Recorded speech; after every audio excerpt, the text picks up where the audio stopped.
Hello myself doctor Priyanka, welcome back to my channel. और आज मैं आप लोगों को बताने वाली हूँ पायरिया यानी कैलकुलस के बारे में। कैलकुलस अगर आपके दांतों में जमा रहता है तो धीरे धीरे आपके मसूड़ों को फुला देता है, मसूड़ों में खून आने शुरू हो जाते हैं और दांतों के हिलने के डर से काफ़ी लोग जो है अपनी गंदगी जो दांतों की है वो साफ ही नहीं करवाते और वो धीरे धीरे बढ़ती जाती है। यही प्रॉब्लम, यही इशू हमारे पेशेंट के साथ भी था। तो आपने अपने दांतों की सफाई किस डर से नहीं करवाना चाह रही थी? जैसे अभी भी आप थोड़ी देर पहले नहीं करवाना चाह रही थी, किस डर से? यही था कि दांतों में दर्द होगा, दांत हिलने लग जाएंगे, तो इस वजह से खाना नहीं खा सकते हैं 2-3 दिन। हाँ, तो ये सारी चीजें रहती है कि हम खाना नहीं खा सकते। या काफी लोगों का ये रहता है कि मैंने दांतों की सफाई करा ली, उसके बाद में मुझे ना ठंडा गर्म ज्यादा लगने लग गया। उसका सॉल्यूशन भी, उसका आंसर भी मेरे पास आज की इसी वीडियो में आप लोगों के पास में इस पे कर लेना। देखो, जब ऐसा प्रॉब्लम होता है ना कि हमें दांतों की सफाई करवाई और हमें झंझनाहट हो गई या सेंसिटिविटी होना शुरू हो गया, मोस्टली पेशेंट के साथ ऐसा नहीं होता है। ऐसा फ्यू केसेस में होता है। और किन केसेस में होता है, अभी आप देख रहे होगे कि ये एक हेल्दी दांत है और आप ये इसके आसपास देख रहे हो, ये पूरा जो है वो टाटर जमा हो गया है, दोनों दांतों पे टाटर जमा है। अब इनको इश्यू क्या आएगा जब इसकी सफाई करेंगे। अभी तो इनको ठंडा गर्म या कुछ भी पेन वगैरह का इश्यू क्यों नहीं है, क्योंकि दांतों के कुछ चीजें टच ही नहीं हो रही। जैसे आप देख रहे हो कि दांत पूरा कवर है कैलकुलस से, यानी टाटर से पूरा कवर है। तो ये जो भी खाते हैं सिर्फ टाटर के टच होता है, दांतों के टच भी नहीं होता है। बट इससे इनको क्या नुकसान हो रहा है कि ये टाटर जमा हुआ है। जैसे आप ये देख रहे हो, ये दांतों की दांत जिसमें पकड़े हुए होते हैं ये हड्डी होती है, और आप देख रहे हो ये हड्डी फिर भी ऊंची है और यहाँ की हड्डी आप देख रहे हो इस तरीके से नीची है। अगर आप अपने दांतों की सफाई नहीं कराओगे तो क्या होगा, धीरे धीरे ये जो टाटर है ये बढ़ता जाएगा, नीचे की तरफ जमता जाएगा और ये हड्डी और नीचे हो जाएगी। तो इस कारण जो आपके दांतों की ये जो जड़ें हैं, अभी इतना ही हड्डी में बचा है, धीरे धीरे हड्डी और कम होगी, इतना बचने लग जाएगा और धीरे धीरे करके दांत जो है वो हिलने लगता है। अब बात रही कि आपकी, अगर हम दांतों की सफाई करते हैं, कुछ लोगों को जो सेंसिटिविटी होती है या कुछ जो इश्यू आते हैं वो क्यों आएंगे, जिससे ये गंदगी हटी, दांतों पे काफी टाइम से कोई भी सेंसेशन पहुंचा नहीं है। एक तो डायरेक्टली फिर आप जो भी खाओगे पियोगे आपके दांतों के काफी लंबे समय के बाद में टच हो रहा है, क्योंकि ये जो टाटर है इसको जमने के लिए भी आपको बहुत लंबा समय चाहिए। इसको ऐसा नहीं है कि आपके 1 महीने में जम गया, 2 में जम गया, या 5 से 6 महीने में भी अगर आप ब्रश नहीं करोगे तो जमेगा। अगर आप ब्रश करते हो रेगुलर फिर भी ये जम रहा है तो मतलब इसको काफी साल लग गए हैं जमते जमते।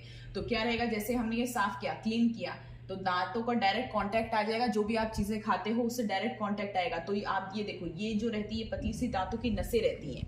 तो जैसे ही आपने का अभी क्या है, हड्डी इतना नीचे हो गया, हल्का सा मसूड़ा रहेगा उस पर, बगैर मसूड़ा क्या फूला हुआ रहेगा, दांत से चिपका हुआ नहीं रहेगा। तो जैसे ही सफाई के बाद में जब पेशेंट खाना चाहेंगे तो उनके जो भी है ठंडा गर्म है ये वाली चीजें यहाँ टच होगी। तो आप देख रहे हो नस कितना पास है जड़ों के, इधर आप खाते हो तो आपको कुछ भी फील नहीं होता क्योंकि नस इतना अंदर है, और दांतों की आप थिकनेस देख रहे हो, यहाँ से चौड़ाई देख रहे हो बहुत ज्यादा है। तो नस क्या दूर है जिससे भी आप खा रहे हो वगैरह हो।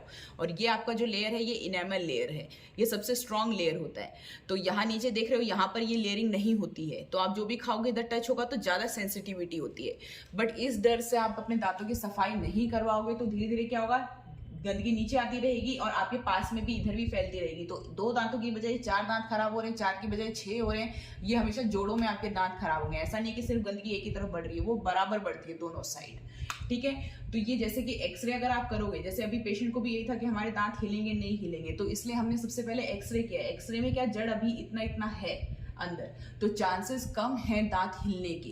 अगर यही हड्डी यहाँ तक आ गई होती और बहुत कम जो जड़ है इसमें रहता तो चांसेस थे हिलने के। तो इसीलिए काफी पेशेंट को ये रहता है कि भाई मैं पहले ही देख लूं मेरा दांत हिल रहा है या नहीं हिल रहा है। तो जैसे अगर अभी अपन सफाई करेंगे तो 80% चांस है कि इनका दांत नहीं हिलेगा। अगर यहाँ पर अगर आ जाएगा तो चांसेस रहेंगे कि दांत हिलेगा। तो अगर हड्डी अच्छी है, स्ट्रांग है, तो आपको अपने एक्स्ट्रा करवा लो एक बार पहले, आपको पता चल जाएगा दांत की हिलने का क्या चांसेस हैं। अगर आपके दांत बचने के और बिना हिलने के चांसेस हैं तो इसको दांत को सफाई कराओ। काफी बार लोगों को ये होता है कि मेरे दांतों में सफाई कराने के बाद में गैप आ गया। तो गैप क्यों आ गया, अभी ये 2 दांत है, अभी आपको गैप फील क्यों नहीं हो रहा है, क्योंकि इधर जो है यहाँ पर पूरा गंदगी जमा है, तो यहाँ कोई गैप है ही नहीं, यानी दोनों दांतों के बीच में जगह नहीं है। अब हम ये गंदगी साफ करेंगे, दांतों के बीच में जगह नहीं बना रहे हैं, ये सिर्फ ये गंदगी साफ कर रहे हैं, तो ऑटोमेटिकली दोनों दांतों के बीच में आपको जगह फील होगी कि क्योंकि ये गंदगी हट गई तो दोनों दांतों के बीच में स्पेस हो गया। आपने कभी पहले अपने दांतों में स्पेस नहीं देखा है, अभी मैं दिखाती हूँ आपको कि पीछे से इनके दांत जो है वो किस तरीके। तो जैसे आप देख रहे हो इन दो दांतों के बीच में इतनी सारी गंदगी जो है वो जमा है, तो अब ये जगह नहीं है। अब जैसे इसको पूरी परत को हटाएंगे तो धीरे धीरे दांतों में जगह बन गई। अब क्या है, पहले इनके दांतों में इतनी जगह नहीं होगी, अभी क्या होगा, जैसे जैसे गंदगी यहाँ जमा होगी ना तो धीरे धीरे दांत भी के बीच में जगह ऑटोमेटिकली बनती रहेगी, चौड़े हो जाएंगे। अभी आप देखो दोनों दांतों के बीच में ये आ रखा है, अब हम सिर्फ गंदगी हटाएंगे तो दांतों के बीच में जो है वो जगह निकलेगी।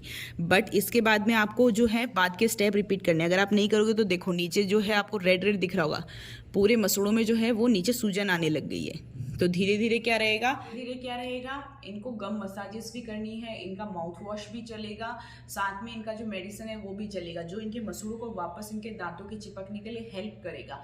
और धीरे धीरे अगर ये जगह साफ रहती रहेगी तो क्या होगा, आपका मसूड़ा वापस दांतों के चिपकेगा और दांत जो है उतने ही अगर हिल भी रहे हैं तो वो ऑटोमेटिकली उठने स्टार्ट हो जाएंगे।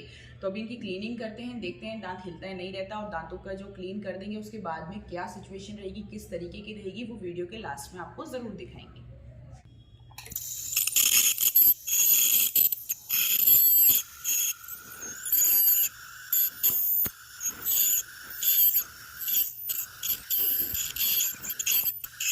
इनका एक दांत साफ करती चाहिए, गिर रहा है ये देखो, ये पूरा टाटर के टुकड़े हैं।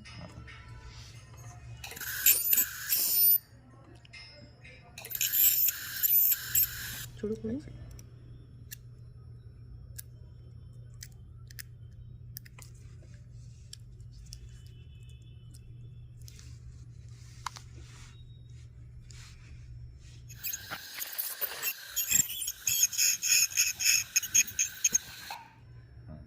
तो ये देखो इनका ये जो दांत है वो कितना क्लीन हो गया। अब इस दांत में क्या है, यहाँ पे टाटर जमा है तो देखो मसूड़ा कितना नीचे चला गया है, और इनका जो दांत का जो जड़ है वो भी दिख रहा है। तो अभी क्या करना चाहिए इनको, जो मसूड़े होंगे नमक के पानी के कुल्ले होंगे, कुछ दवाइयाँ साथ चलेंगी, इससे क्या रहेगा कि धीरे धीरे ये मसूड़ा वापस यहाँ आने की कोशिश करेगा जब तक ये दांत साफ रहेगा। अगर गंदगी चिपकी रहेगी तो मसूड़ा कभी भी गंदगी के ऊपर वापस नहीं चिपकेगा। तो देखो दांत साफ कराने से देखो आपको कितना फ़र्क पड़ा है। सिर्फ एक दांत साफ किया बट सब दांतों के बीच में ये एक जो दांत है वो कितना अलग दिख रहा है। तो अब मैं आपको दिखाऊंगी वीडियो के लास्ट में जब इनका पूरा क्लीन हो जाएगा।